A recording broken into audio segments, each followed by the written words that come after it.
처음에 기상 전문 기자라고 하면 기상캐스터랑 많이 헷갈려들 하세요. 근데 기상 전문 기자는 이제 날씨를 기상청에서 예보를 하잖아요. 그 예보한 정보를 취재를 하고 그것들을 시청자들에게 보도를 하고 그 다음에 뭐 기후나 기상현상 관련된 전문가들을 직접 찾아서 심층적으로 인터뷰를 하고 그거에 관련된 뉴스를 제작하는 기자예요. 그래서 요즘은 장마, 태풍, 뭐 지진, 미세먼지 이런 기상 이변이 점점 심해지고 있기 때문에 기상 전문 기자들의 역할이나 영역이 점점 넓어지고 더 중요해지고 있는 상황입니다. 올여름 같은 경우는 장마가 54일 동안 중부지방에서 가장 길게 이어졌어요. 관측을 시작한 이후. 그래서 그렇게 장마 비가 오고 하는 상황에서 일단은 기상청에 연락을 한다든지 아니면 직접 가서 왜 이렇게 장마가 길어지냐, 장마가 도대체 언제 끝나냐 이런 것들을 주제로 또 취재를 하죠.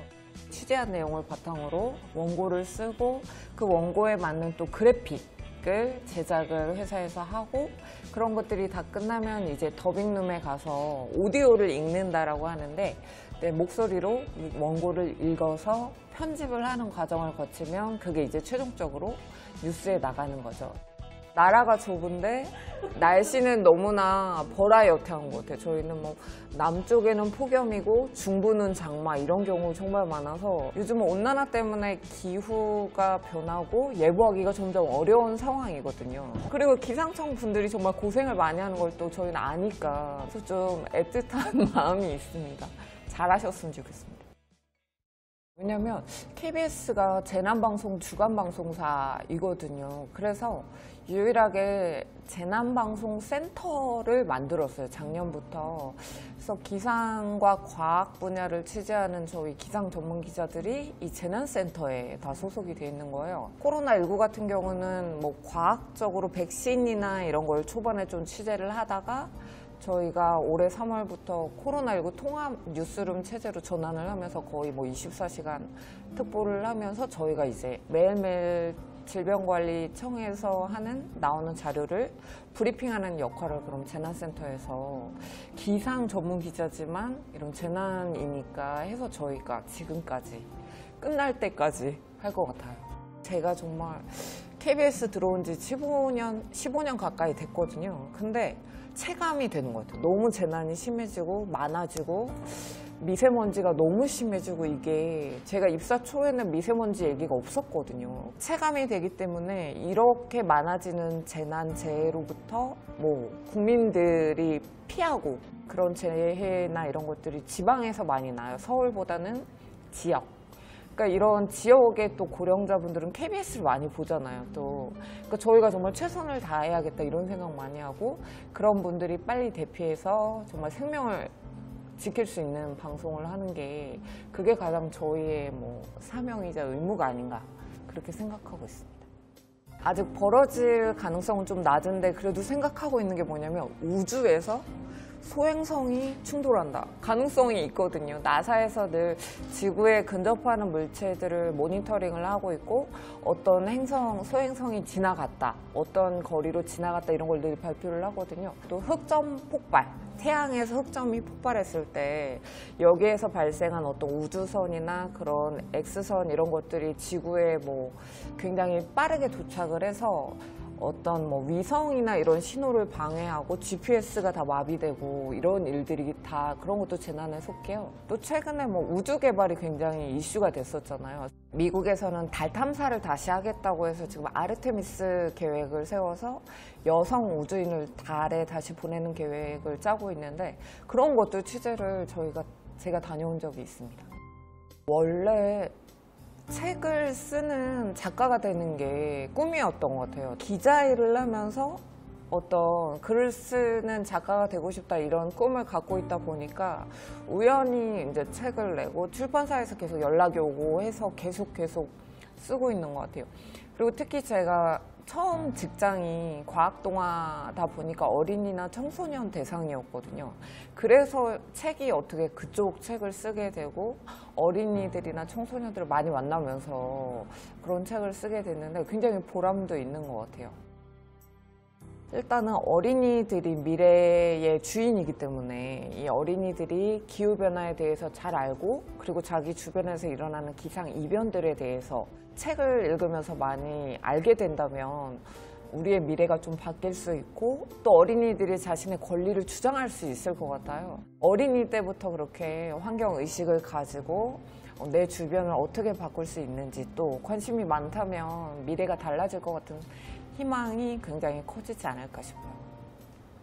기후변화 하면 늘 뭐 2100년이면 해수면이 뭐 1m 가까이 올라간다 이런 식으로 해서 되게 먼 얘기라고 생각하기 쉽거든요. 어른들도 많이 그렇게, 우리들도 그렇게 생각하고 최근에 일어나고 있는 어떤 극한적인 기상 이변들을 보면 결코 먼 얘기가 아닌 것 같아요. 그래서 최근에 2050년에 이제 탄소 중립을 선언하겠다고 여러 나라들이 우리나라를 포함해서 선언을 하고 하는 이유가 점점 기후변화나 기후위기의 속도가 빨라지고 있기 때문이고 지금 우리가 행동하지 않으면 돌이킬 수 없는 파국을 초래하고 하기 때문에 전 세계에서 그렇게 하고 하는 거기 때문에 우리 뭐 청소년들이나 우리 그리고 어른들도 모두 그냥 먼 얘기로 생각하지 말고 지금부터 행동을 해야 하지 않나 그런 것들을 좀 강조를 하고 싶어요. 이 책을 통해서. 그리고 또 한 가지 코로나19여서 저희가 정말 배달 음식 많이 시켜 먹는데 그 음식 시켜 먹고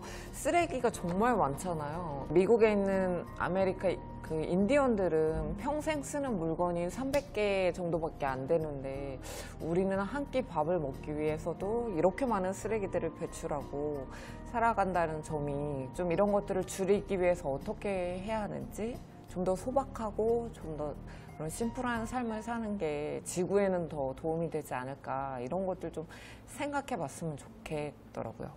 사람을 되게 많이 만나는 건 장점인 것 같아요.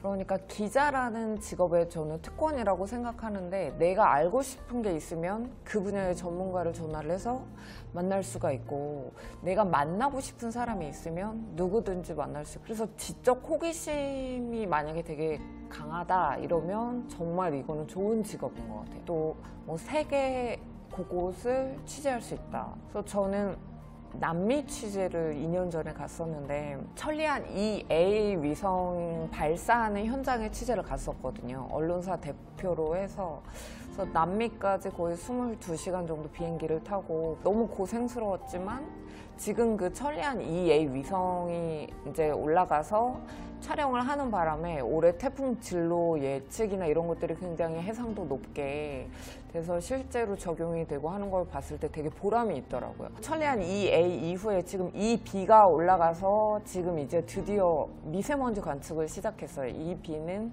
환경위성이거든요. 그래서 중국이랑 맨날 미세먼지 이게 중국발이니 이제 갈등할 필요가 없어진 거예요. 이런 것들의 현장에 있을 수 있다는 게 남들이 하지 못한 경험 그런 것들이 굉장히 좋고 단점도 많아요. 단점은 저희는 뭐 주말도 없고 그리고 일이 되게 고되고 스트레스를 많이 받는 직업이에요. 정말.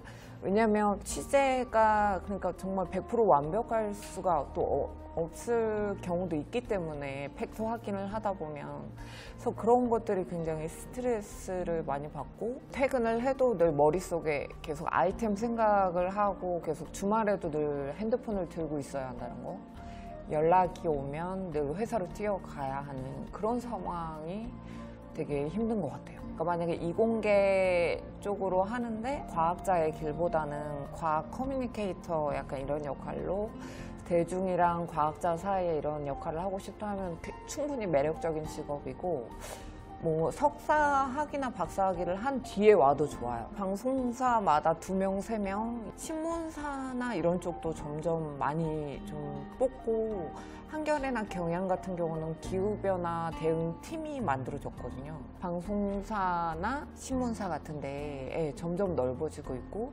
앞으로는 더 넓어질 것이다.